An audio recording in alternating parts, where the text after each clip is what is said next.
cet épisode de révolte populaire dans les banlieues. Les banlieues ghettoisées par la faute de la République. C'est quand même la République oligarchique qui a créé cette situation de non-retour.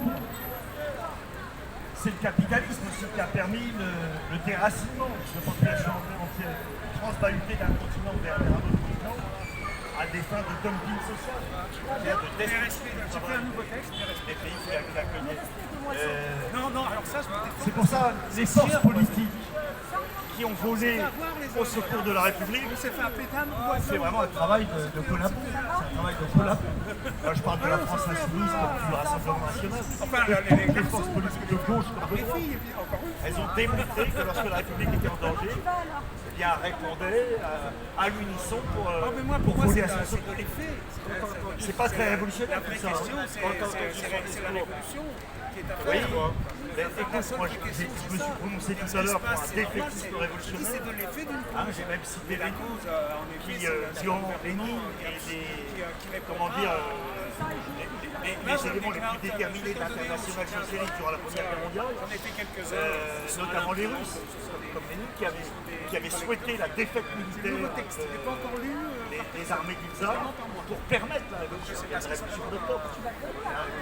Oui, on peut voir. C'était pas en octobre, parce qu'il y a une différence de calendrier avec les Russes. En tout cas, la révolution d'octobre a eu lieu, c'est que l'armée du tsar était battue.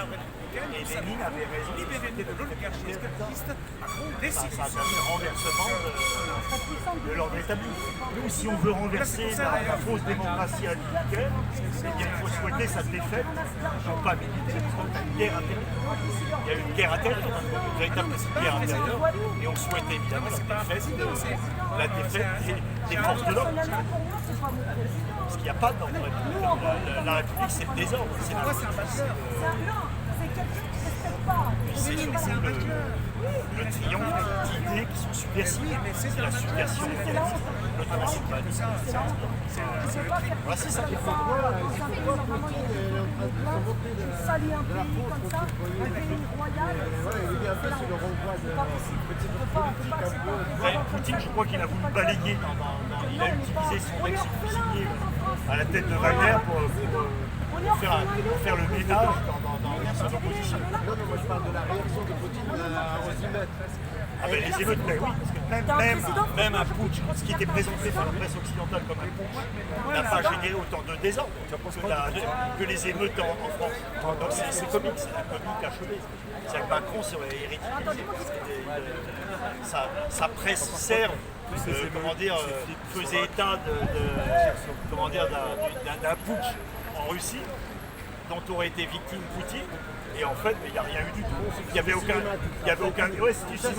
eu aucun désordre. Il n'y avait pas de désordre dans les villes. Alors qu'en France, c'était partout des émeutes. Et la République était mise en marche. Donc il fallait en aucun cas soutenir cette République. Le but, c'est d'abord de démolir la République. Après, on verra. Après, on peut reconstruire. Démolir la République. Après, bâtir le monde. C'est la faute aux parents et aux jeux familiaux. Les parents, c'est d'autres sujets. Il n'y avait pas que des enfants. À ma connaissance, il n'y avait pas que des enfants. Il y avait aussi des adultes. Apparemment, ils reproduisent les jeux vidéo. Les émeutiers, il y avait aussi des adultes. Ils présentent ça comme une révolte d'une enfance dépravée qui a échappé à tout contrôle. C'est possible, mais c'est pas notre problème. Nous, tout ce qui peut gêner la République que nous exécrons, c'est du bonus, c'est du babéno. Nous, on a une position révolutionnaire. Mais après, je ne pense pas qu'ils avaient des propositions très importantes. Les émeutiers. Nous, les gilets, on a des propositions. Pas des propositions qu'on propose au peuple. On veut la révolution, on veut la mère ainsi directe. On veut le RIC. Il y avait des revendications des gilets jaunes. Alors que là, c'était une émeute.